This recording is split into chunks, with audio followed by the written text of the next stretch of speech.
Good morning, everyone. It's David Porter, and today I have a few thoughts on sociopathy and narcissism.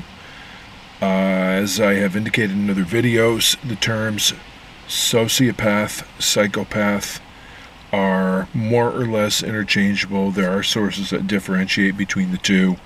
One is born, one is made. I think that's so hard to differentiate that the two terms can be used interchangeably. And in the criminology literature, you will see the terms sociopath or psychopath used. In the psychology literature, you will see the term antisocial personality, and the three terms are more or less synonymous. And narcissism is another type of personality disorder, the narcissistic personality, and very often antisocials have narcissistic features. And not all narcissists are sociopaths, not all sociopaths are narcissists, but the two tend to intersect to a very high degree. What is a narcissist? A narcissist is a individual who has narcissistic features to the degree that it is a personality disorder. Narcissistic personality disorder, like all of the personality disorders, cannot be accurately or reliably diagnosed until someone is over 18, and even then it's difficult to reliably diagnose in someone in their late teens, early 20s. You have to wait until someone's personality has more fully formed and clarified, maybe early to mid 20s, and there are narcissistic features still present in excess that you could make a more reliable and accurate diagnosis. So narcissism is a personality trait, and we all have a little bit of it. You need a little bit of it, but when it's taken to the extremes and it dominates who you are, when it is about when it's all there is, then it becomes a disorder.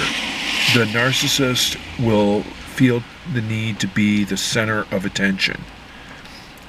If they feel ignored or slighted, they can become very hurt or very angry.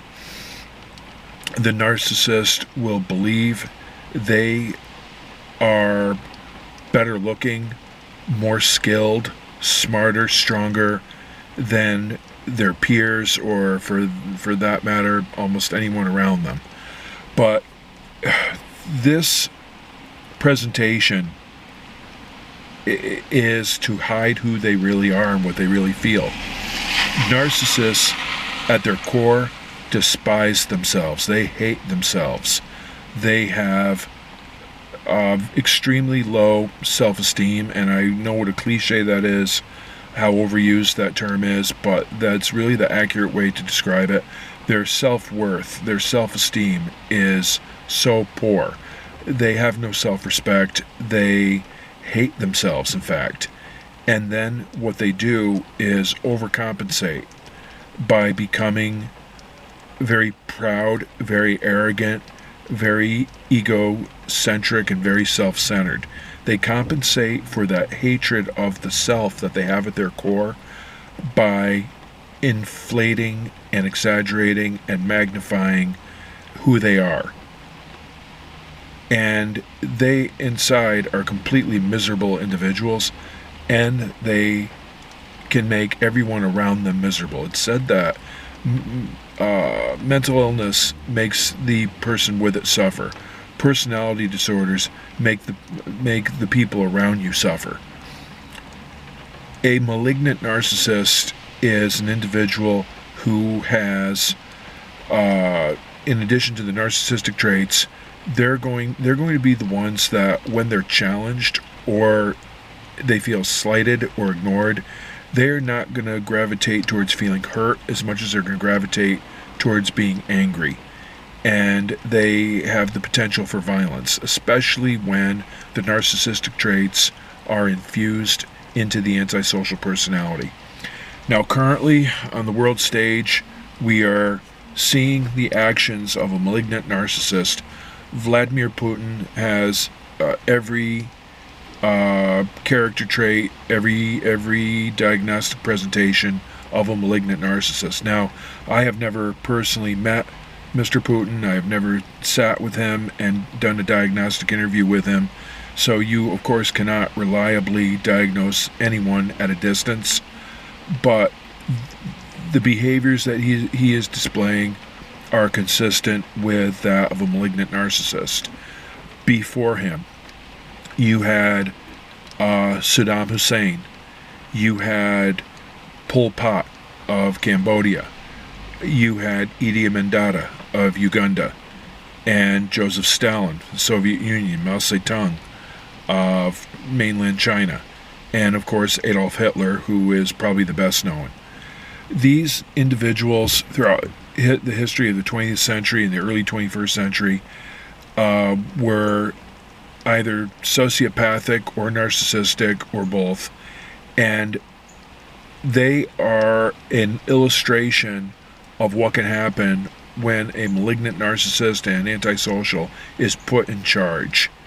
When they rise to a level of power, the amount of destruction and suffering they can wield is difficult to fathom. These are people that we need to be on guard against.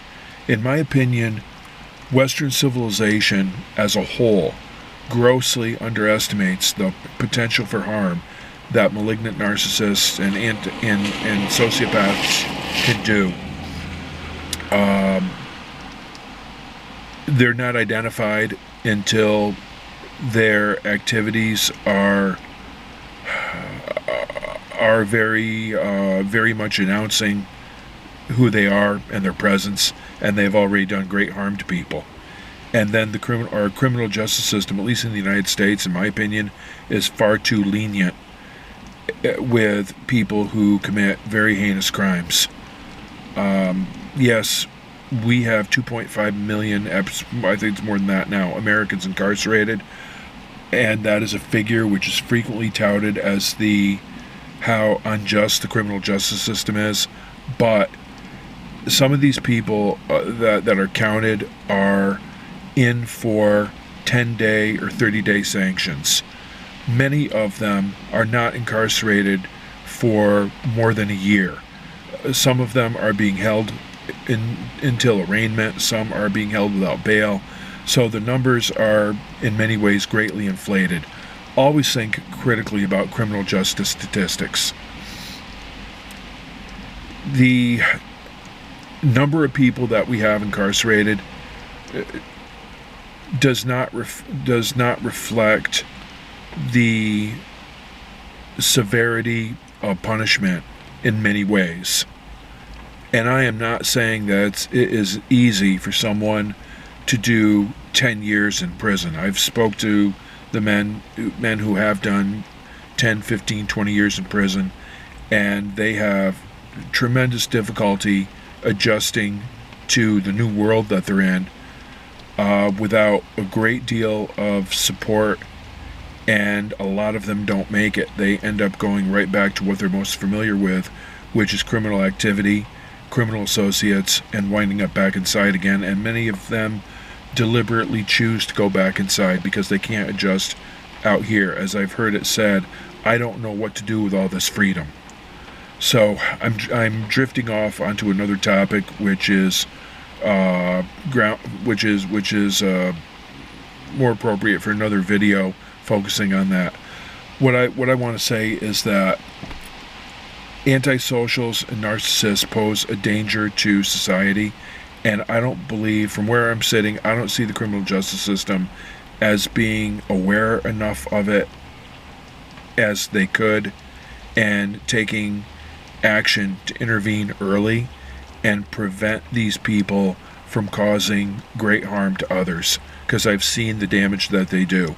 We're talking about people who hurt other people with deliberation, and they enjoy it. It's not that they hurt others out of impulse and then feel remorse. It's not that they hurt others deliberately.